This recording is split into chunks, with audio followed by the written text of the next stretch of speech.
جی السلام علیکم۔ یہ میری آپ سے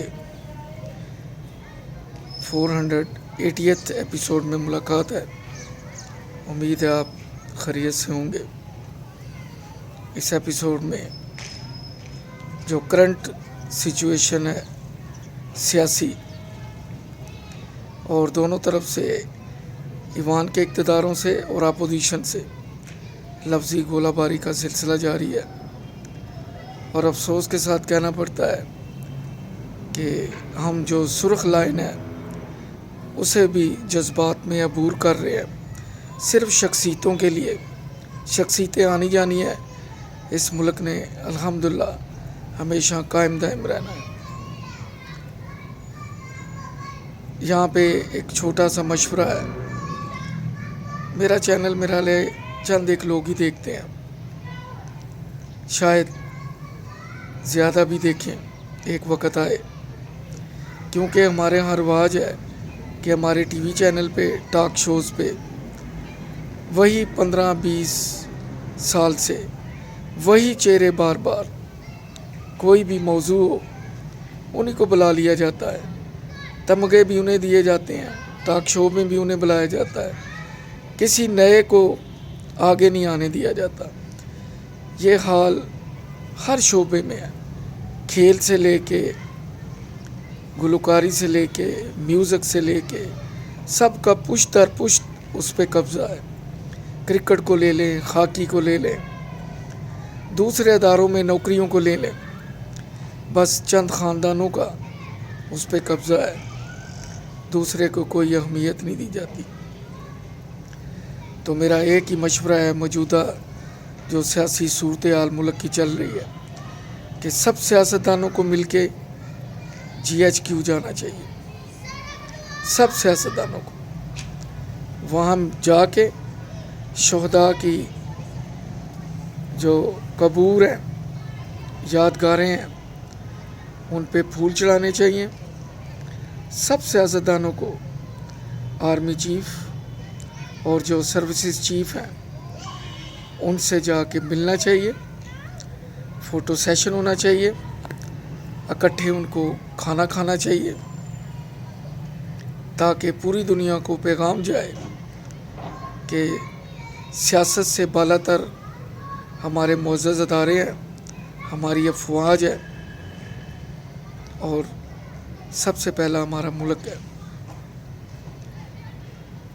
کیونکہ اگر یہ ملک باقی ہے تو ہم سب باقی ہیں۔ اکثر میرے والد صاحب مرحوم اللہ جنت نصیب کرے کہا کرتے تھے کہ بیٹے شکر ہے کہ یہ ملک آزاد ہوا ہے، وگرنہ وہ کہتے تھے کہ جیسے ہم دیکھتے تھے لوگوں نے بنیے کی دکانوں پہ سامان تولتے ہوئے یا ریڑوں ریڑیوں سے سامان اتارتے ہوئے نظر آنا تھا، جتنے بھی مسلمان تھے، بس اس سے آگے انہوں نے ترقی نہیں کرنی تھی، نہ ہی انہوں نے ان کو اس سے آگے بڑھنے دینا تھا۔ یہ اللہ تعالیٰ کا فضل و کرم ہے کہ ہم آزاد ملک کے شہری ہیں۔ ذرا نظر دوڑائیں جو لوگ آزادی کی نعمت سے محروم ہیں، لیکن افسوس کے ساتھ کہ جو آزادی کی نعمت سے محروم ہیں ان پہ اور طرح کا جبر ہے، یہاں پہ شہریوں پہ اور طرح کا جبر ہے، بیجا خرچے، بیجا اسراف، ناکام منصوبوں میں ناقص مٹیریل، پیسے عوام کی پاکٹ سے، بجلی کے بلوں کی کلیکشن نہیں، گیس کی چوری ہے اس کی کلیکشن نہیں، قرضے معاف، اور جو وصول کس سے کیے جاتے ہیں؟ عوام سے، دیہڑی دار مزدور سے، جو 100 روپیہ کماتا ہے تو جب بھی کوئی چیز لینے جاتا ہے، ہاں وہ ڈٹرجنٹ پاؤڈر ہے، ہاں وہ دودھ ہے، ہاں وہ جامع شیریں ہے، ہاں وہ ڈٹرجنٹ سوپ ہے، کوئی بھی آئٹم ہے، بچے کا دودھ ہے، اس پہ وہ 20 روپے گورنمنٹ کو دیتا ہے۔ یہ انڈائریکٹ ٹیکس ہے۔ اگر کوئی 1000 روپیہ دن میں कमा रहा है तो समझ ले 200 रुपये उसने गवर्नमेंट को देने हैं, और 20 रुपये उसने डिटर्जेंट पाउडर पे देने हैं, 20 रुपये उसने रूफज़ा पे देने हैं, फिर यही 20 रुपये उसने मोबाइल के बिलों पे देने हैं, यही 20 रुपये उसने बिजली के बिल पे देने हैं, फिर यही 20 रुपये उसने गैस के बिल पे देने हैं। आप देखें कि वो कहाँ कहाँ कितनी मरतबा 20-20 रुपये पे कर रहा है। मैं आपको एक लतीफ़ा नुमा इंफॉर्मेशन देने लगा हूँ कि जब जॉब शुरू की तो सैलरी 370 रुपये थी, थोड़ी प्रमोशन हुई, शॉर्ट हैंड सीखने के बाद पीए लग गए, पीए टू असिस्टेंट कमिश्नर, तो सैलरी 460 रुपये हो गई। आज 460 रुपये की 1.25 किलो की मुर्गी आती है। उस वक़्त 460 रुपये में हम बहन भाइयों की, वालदैन की कुछ नहीं, थोड़ी बहुत खिदमत थी, कुछ भी नहीं, ना होने के बराबर थी, लेकिन उस वक़्त बहुत थी। फिर पैंट शर्ट भी सिलवा लेते थे, 1-2 फ़ोटो भी बनवा लेते थे, फिर भी पैसे ख़त्म नहीं होते थे। ईदों पे पॉकेट में 2 रुपये होते थे और हम ऐसे जैसे हवा में उड़ रहे होते थे। कॉलेज तक पॉकेट मनी 1 रुपया, वो भी ख़त्म नहीं होता था। आज लाख की वैल्यू 10,000 से ज़्यादा नहीं है। ना इंसान की कदर है, ना पैसे की कदर है, ना कानून की कदर है, ना रवायात की कदर है। समाजी रवैयों में भी तब्दीली आ गई है। औजार बंद गया है, इलास्टिक आ गई है, चारपाई गई है, डबल बेड आ गया है, वो दातन, वो सक मलना गया है, उसकी जगह लिपस्टिक आ गई है। वो लस्सी से बाल धोते थे, अब शैम्पू आ गया है। वो हैंड पंप को हाथ से चलाते थे, पानी की कदर होती थी, वर्जिश होती थी, उसकी जगह मोटर आ गई है। खाना फ्रेश होता था, फ्रिज नहीं होती थी। ईद पे जो कुर्बानी होती थी वो गोश्त उसी दिन तकसीम हो जाता था। ज़्यादा जो शाम को पकाया जाता, एहतमाल होता ख़राब ना हो जाए, वो अगले दिन खाया जाता।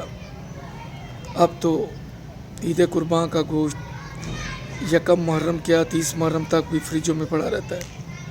अक्सर टीवी पे आप कमर्शियल देखते होंगे, रमज़ान के महीने के बाद शुरू हो जाती हैं, और ख़ास कर बड़ी ईद पे। तो सब कुछ बदल गया है। शहर में किसी एक के पास, 1-2 के पास गाड़ी होती थी, मोटरसाइकिलें, कभी कभी रोड पे बैठ के देखते थे कि कब गुजरेगी। जिसके पास रैला हम्बर की साइकिल होती थी वो अमीर गिना जाता था। जिसके हाथ पे वेस्टर्न की घड़ी होती थी वो भी अमीर और मुअज़्ज़ज़ गिना जाता था।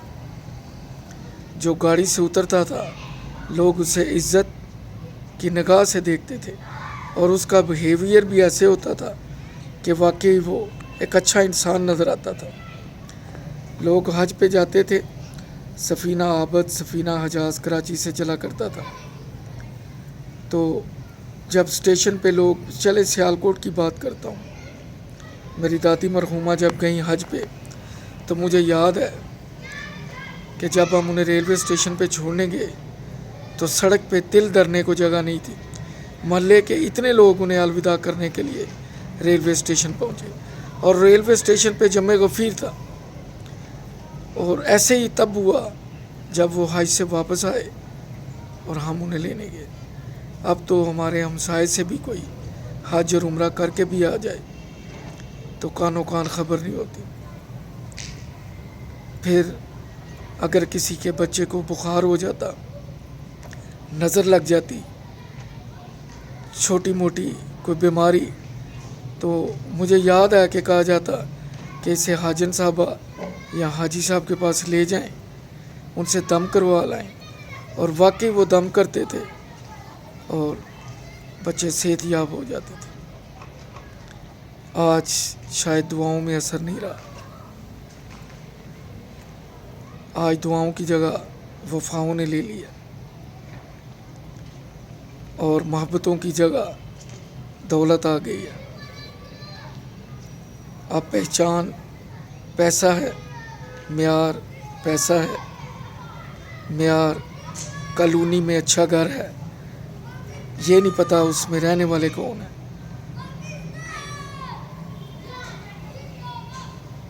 अब सब कुछ तब्दील हो गया।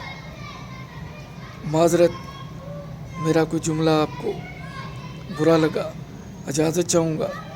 कमेंट्स लिखिए, लाइक कीजिए। अल्लाह हाफिज़।